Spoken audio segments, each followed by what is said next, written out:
Okay, we've just finished the afternoon session of today's hearing of the Undercover Policing Inquiry. It's mostly been Steve Sorba all afternoon from Friends of Freedom Press. Who was very impressive. He was very impressive. I don't know him particularly well, but no, me neither. Pleased to see him in action. Yeah, absolutely. I mean, it was a lot of it was very dull. It was going through a lot of Roger Pierce's reports. I mean, what alleged reports. Alleged reports, right? Reports of allegations. Yeah. I mean, it felt like fantasy, right? It really did, and I think there was definitely an element of setting up what's going to happen tomorrow. I think tomorrow really will be the big day for it. If I can make it tomorrow, it could be fun. Yeah.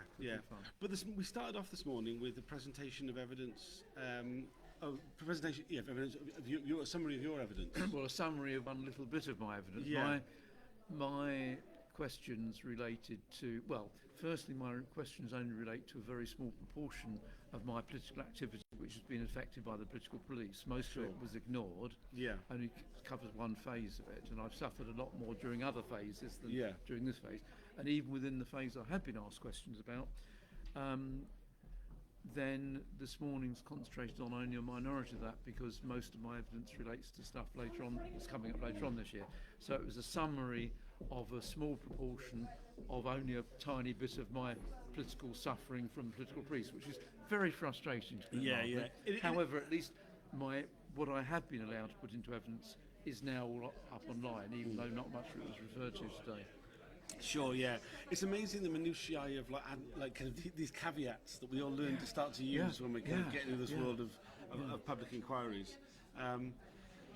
But and I think that just gives you just illustrates a bit of illustration of how frustrating engaging with the inquiry is. I mean, another thing I'm kind of glad I've agreed to answer questions and things, because there's a few things that need saying. There are some, certainly over the main part of it that I'm being questioned about, which is about the London Greenpeace stuff. There are some eras of London Greenpeace in the very early days when I'm the only one around the group now still alive who was in the thick of it. Right, So there was stuff I was able to give evidence about, which is important to do, and obviously I want to let off steam like everybody else does because of what's happened to me. But at the same time, I'm glad I am involved in one sense, but my God. Yeah. We saw a really good example of that. I mean, it was really drawn attention to at the end. The fact that Dave McKay was here today, a member of Freedom Collective, who was, mentioned every 5 minutes. Every 5 minutes by Roger Pierce. Obviously, someone he targeted closely and was alongside. We had Steve Sorba, who did a fantastic job, as we've said, on the stand there, but didn't actually remember Roger Pierce. No. And yet, there's Dave McKay in the room, not asked to give evidence, not this called guy at who all. could talk about it all.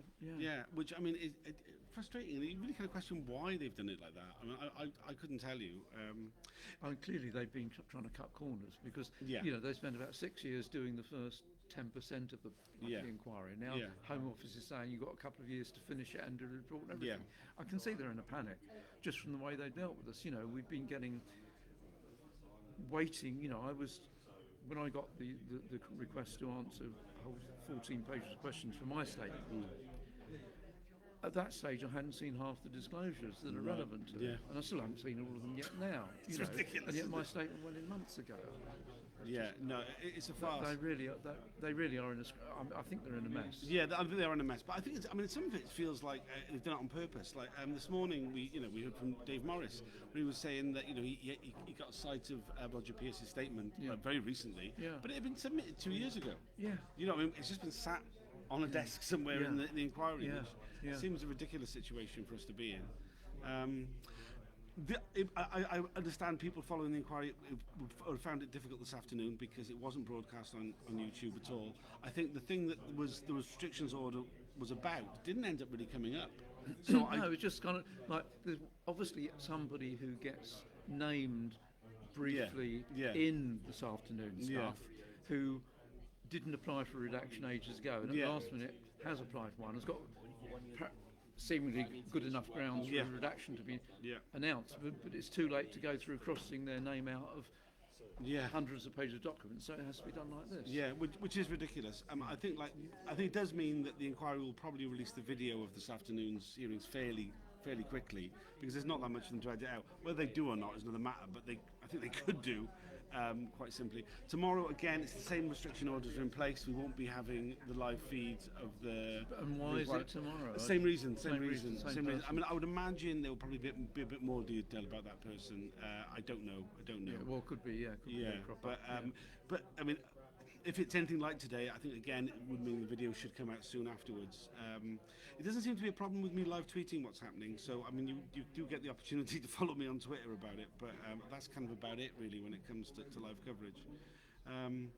Any other thoughts about what was happening today? It's been an incredibly long day.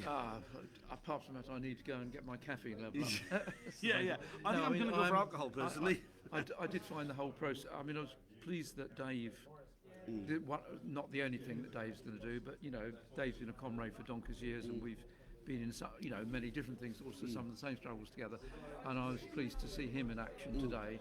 Yeah, absolutely. And but there's just so much still to come out, and there's so much that's not going to come out. Yeah. I mean, I think that's the key thing, is that we were talking about a period of time in which a great deal of political activity happened, and a great deal of repression happened, police repression of that political activity, and we're only seeing little glimpses of it. Yeah, I mean, I think I can understand why the thing that hit the headlines, which caused this inquiry to happen in the first place, was the situation with the women. Yeah. And their case, when that all blew up, sort of 7-8 years ago, whenever. Yeah, well, it's been more than that, it's about 14 years ago now. Oh right, yeah. But that's how long it it's wasn't taken. even that the blood. No, it was Stephen Lawrence. Stephen Lawrence. That was what finally tipped. That was the last straw in the embarrassment over things that happened. Yeah, that sure. got Theresa May when she was set up an inquiry. But it is kind of weird, though. I mean, because Theresa May, when she became, she had this big thing about writing the great injustices. She had that speech when she became Prime Minister. But you get the impression a lot of it was about firing some shots across the bows of the Police Federation, to do with it was austerity, right? That just it was that battle, that internal battle. You never know. But I mean, the fact that this has all been bubbling up for so long is just, and yet it only revolves around undercovers, and all of us who are activists know that political policing is a lot more than that. Absolutely, absolutely. I mean, yes, I've been in groups that have been infiltrated by undercover, some which haven't been revealed yet. We kind of know that they existed, but still. But there's so much more. There's so much more that in the way that political policing affects us, which oh dear. Anyway. Yeah, no, absolutely. I think this is really key, because I think unless people really aware of what overt political policing is like, which I think anybody who's been involved in protests is very aware, and particularly when you get a lot of liberals who go the expense of the undercover officers. It's like, look, we've known the expense of this overt political policing for a long time. They spend millions on it. They brag about it. It's on the front page of newspapers. And unless you've got a handle on that, then the covert policing. The fact that we're